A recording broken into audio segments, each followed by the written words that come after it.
someone from the past, their energy is around you right now, and it's because there's a reconciliation in the works. This person has held love for you for a really long time.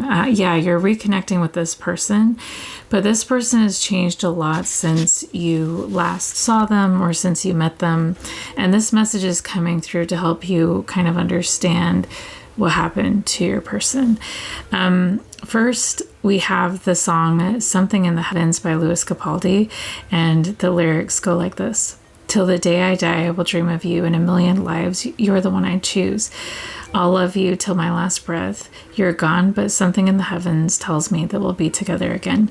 So this reconnection, this reconciliation is actually, it's like fated. It's divinely set already. This person now, well, I feel like they had to work really hard to mend their broken heart post this connection, but also I feel like this person is trying to mend their broken heart currently as well, because they've been through something incredibly difficult. My guides wanted me to share the poem Juliet by Dan Whitlam, and the poem goes like this. I'm the same person that you met, just with a little less fire, a little less get up, but then a bit more quiet. Keep it inside or blame it on being tired. Sit with red wine and then reruns of The Wire. I'm the person that you met, but understanding it gets a little deeper when dark thoughts get caught in your head. Person that you met, just holding fewer smiles, spent on people I haven't seen in a while. I sleep the weekend away, I frequently stay, just stuck inside my head, never see my face. Eat the blame, 'cause I'm nothing like the person that you met. Run back time, I see you cry, Juliet. So, this person has changed a lot, and it's kind of like their light. Whatever happened to them, the people, the circumstances tried to smother their light. And what happened was so profound that this person actually suffers from CPTSD and dissociation. And my guides also wanted me to share this quote. It says, the worst part of CPTSD is the sense of paralysis that you feel in your body. It's that fight or flight that kind of never goes away, that cortisol that never goes down. It's the dissociating that happens which I think is one of the most characteristic parts of CPTSD for anyone that's disassociated before. It's a very real experience where you could be staring at someone and be completely vacant in your eyes because you're not there at all. And it's not like this half listening experience that you get with ADHD. This is, I am no longer in this space. I have retreated into my mind because my mind historically has been the safest place for me to be.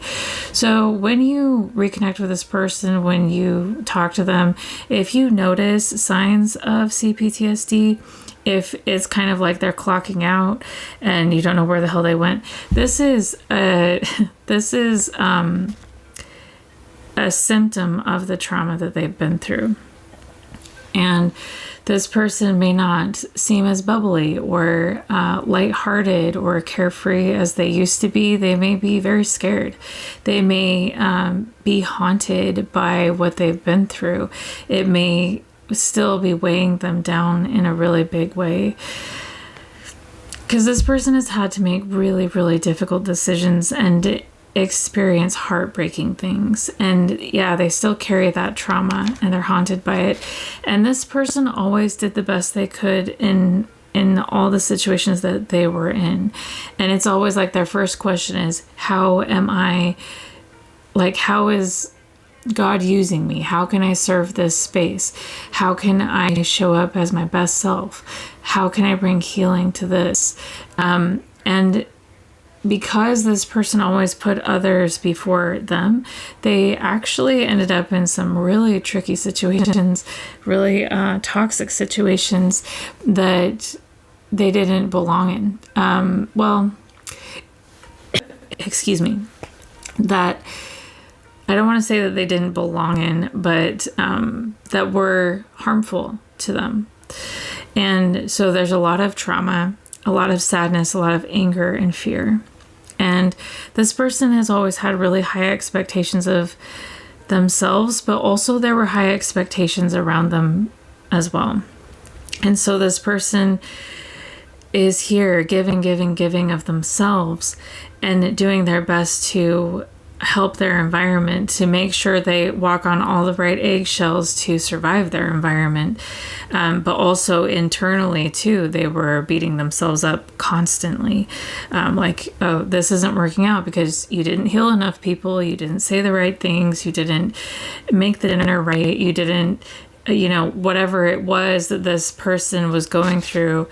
And so now I feel like, I don't know, and they do carry a lot of the blame for things not working out, and they don't need to carry that blame, but they still do. It's time for that to change. I just saw 555 on my clock.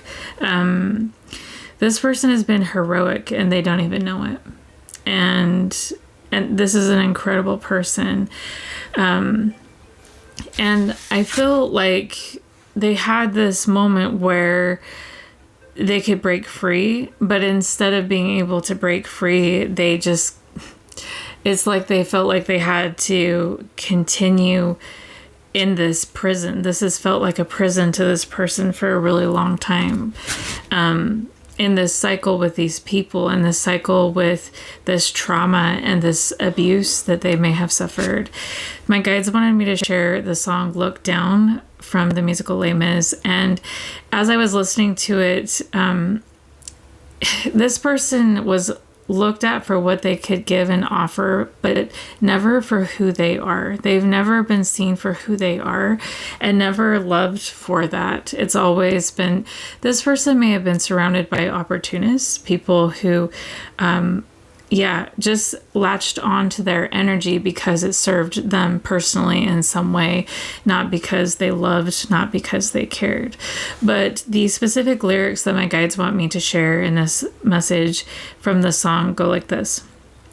This is after Jean Valjean asks if he's free, and the sergeant, I forgot his name, says, "No, follow to the letter your itinerary. This badge of shame you'll show until you die. It warns that you're a dangerous man." So this person, because they have taken on the label of shame and unworthy, that's why this person has stayed in these cycles for so long. And they felt like maybe they needed to make up for all the shame that they carry. They needed to balance it out by doing goodness, like by being good. And so they were different to please others the entire time. And they never stood up for themselves. They never said, hey, my intuition is telling me to do something different, or I don't feel right about this. My guides wanted me to close with this quote by Hava Ramadan, and she said, "I know you wanted it to be you this time. I know you got your hopes up and thought about all the things that it could be instead of the intuition you felt. I know how many times you thought, what if I'm wrong? Even though your intuition is never wrong. Somewhere deep down inside, a piece of you left you, and you tried desperately to hold on to it. And I know that this time you didn't want to be the lesson. You didn't want to be the one that had to teach someone in order for them to grow. This time you wanted to be protected and safe, and I know every time you looked into their eyes, your inhibitions were lost, and even though you knew you were being led astray, you followed. I know that sometimes you wanted love so much that you can mistakenly think that something that looks like love is, and then discover it's not, even though you carried on believing. I know you wanted it to be you this time, that you wouldn't be someone's lesson again, but you were someone's answered prayer. God trusted you and used you and sent you into that situation knowing that you could be somebody's answered prayer. I know you wanted it to be you this time, but I still think that's beautiful." Wow. So if you're resonating with this as the person, these challenging things that you've been through, there was purpose behind it. And if you think back on that, you'll discover what it is.